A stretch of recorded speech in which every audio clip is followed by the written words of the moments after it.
সময় দিলাম, 48 ঘন্টার ভিতরে তার বক্তব্যকে উদ্ধ করতে হবে। তওবা করতে। একজন আলেম হয়ে 48 ঘন্টার আলটিমেটাম দেয় আরেকজন আলেমকে। কে কাকে দিচ্ছেন একটু বুঝুন।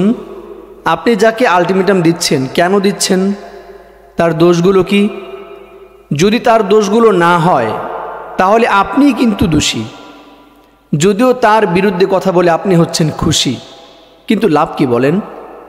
এই যে আপনি আলটিমেটাম দিচ্ছেন, দুজনেই তো মাঠে ময়দানে কাজ করছেন, দিনের দাওয়াত দিচ্ছেন। শেখ আহমেদুল্লাহ হাফিজাহুল্লাহ তিনি তার ইসলামের দাওয়াত এবং ব্যাপকভাবে অসহায় দরিদ্র মানুষের মধ্যে কাজ করা, এটা এখন বিশ্বব্যাপী জানে। দেশের আলহামদুলিল্লাহ প্রায় সকল মানুষই জানে এটা। তো আমরা আমাদের আর এক ভাই আল মুসলিম আখুল মুসলিম, সে হিসেবে তো আমাদের ভাই। তিনি আমাদের শেখ আহমেদুল্লাহ হাফিজাল্লাহর ব্যাপারে আলটিমেটাম দিলেন। কেন ভাই? তিনি কি আপনার কিছু অন্যায়ভাবে কিছু নিয়েছে, বা কোনো ভালোভাবেই হোক নিয়েছে কিছুই তো নেয় নাই। আপনি কেন তাকে আলটিমেটাম দিতে যাবেন? আর তিনি যে কাজগুলো করেছেন সেগুলো শরীয়ত সিদ্ধ কিনা সেগুলো ভালোভাবে যাচাই করুন। আপনি যদি সবগুলোকে একসাথে রাখেন, সামনাসামনি রাখেন, তাহলে কিন্তু দেখা যাবে যিনি আলটিমেটাম দিলেন তিনি তো আমাদেরই ভাই। যদিও তিনি বিভিন্ন বিশেষণে বিশেষায়িত আমাদের বাংলাদেশে, যদিও তার শুরুর দিকের একটি ভাইরাল ডায়লগ ঢেলে দেই, এরপরে আবার অনেক রকম ভাইরাল তার ডায়লগ রয়েছে, এক এক সময় এক এক ডায়লগ দিয়ে তিনি ভাইরাল হচ্ছেন। কিন্তু লাভ কি বলেন? আপনার স্ত্রীর সাথে কথা বলছেন, এটা সকল মানুষের সামনে দেখাতে হবে।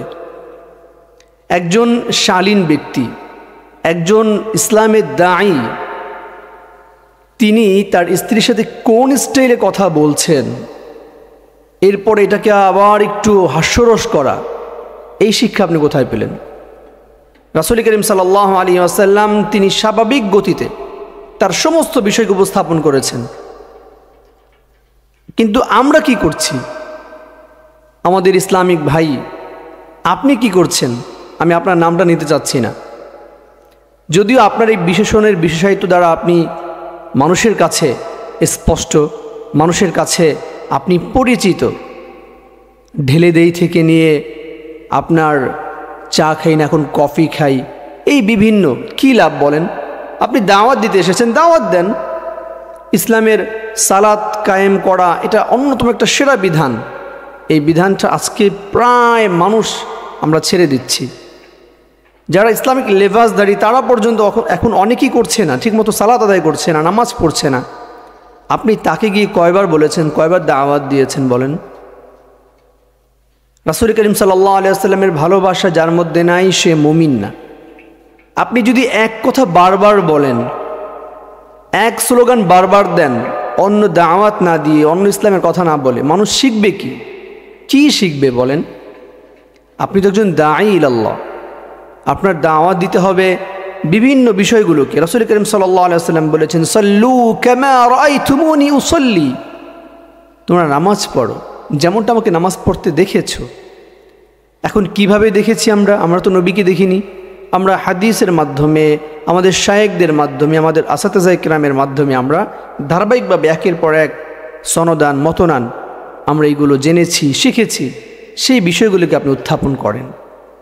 মানুষ আজকে হেদায়েত থেকে মাহরুম হচ্ছে, হেদায়েত থেকে তারা দূরে সরে যাচ্ছে। এখন এই কাদা ছিটাছিটি কেন ভাই? আপনার এই আলটিমেটাম না দিয়ে ডাইরেক্টলি বলেন তাকে যে ভাই শেখ আহমেদুল্লাহ, আপনার এই কথাটা আমার বুঝে আসে নাই। আপনি একটা চমৎকার কথা বলেন, আমার এটা শুনে খুব ভালো লেগেছে যে আপনি হয় আমারটা বুঝেন, নতুবা আমাকে বুঝে আপনার দলে নেন। আরে ভাই, আপনাকে তো বোঝার জন্য তার কাছে যেতে হবে। আপনি যদি তার কাছে না যান বুঝবেন কিভাবে? আপনাকে বুঝতে হলে তার পর্যন্ত যেতে হবে, তাকে প্রশ্ন করতে হবে। আজকে আমাদের কাছে অনেকে প্রশ্ন করেন, তারা বুঝতে চান, বোঝার জন্য আমার কাছে আসেন যে হযরত আমি এই সমস্যার মধ্যে পড়েছি, বা আমার বিবিকে তালাক দিয়েছি, এর সলিউশন কি, এর সমাধান কি আমাদের কাছে আসে তারা বোঝার জন্য আমরা বুঝিয়ে দিই, বিভিন্ন মাসালা নিয়ে আসে। এখন যখন আপনি কি করছেন, আলটিমেটাম দিচ্ছেন, আপনার আলটিমেটাম দেওয়া কতটুকু যুক্তিসঙ্গত একবার ভেবে দেখেছেন? একটু ভেবে দেখুন।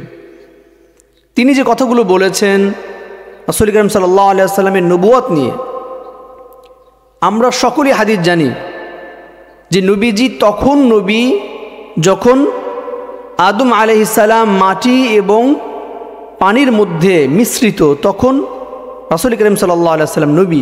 কিন্তু নবুয়ত পাওয়া একটা ভিন্ন জিনিস, নবী হিসেবে সাব্যস্ত হওয়া এক জিনিস, আর নবুয়ত পাওয়া এটা আরেক জিনিস। আপনি চৌধুরীর ছেলে চৌধুরী, এটা এক জিনিস, কিন্তু একটা কোম্পানি চৌধুরী গ্রুপ অফ ইন্ডাস্ট্রিজের আপনার কর্ণধার হওয়া, চেয়ারম্যান হওয়া, এটা আরেক জিনিস। পৈতৃক সূত্রে আপনি মালিক, কিন্তু এই মালিকানাটা পাবেন, এই মালিক আপনাকে সাব্যস্ত করা হবে তখন যখন আপনাকে মালিকানা দেয়া হবে।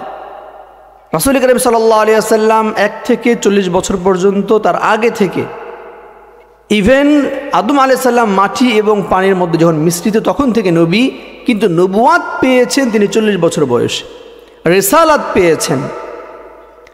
তিনি যে রাসূল, এই রাসূলের যে বাণী প্রচার করা, তার যে দিনের দাওয়াত দেওয়ার যে আল্লাহর পক্ষ থেকে স্টার্ট করা, যে আপনাকে রিসালাত দেওয়া হয়েছে, এটা 40 বছরে। তো এই জন্য একটু সাইড বুঝেই যদি আপনি ফালাফালি করেন হবে না ভাই। আপনাকে টোটাল সাইডটাকে বিষয় উপলব্ধি করতে হবে, বুঝতে হবে নবী কাকে বলে, নবুয়ত কাকে বলে, রিসালাত কাকে বলে, রাসূল কাকে বলে। এগুলো বুঝে যখন আপনি ডিসকাস করবেন, আলোচনা করবেন, সমাধান পেয়ে যাবেন। আল্লাহ তাআলা আমাদেরকে সঠিক বিষয়গুলো বোঝার তৌফিক দান করুক।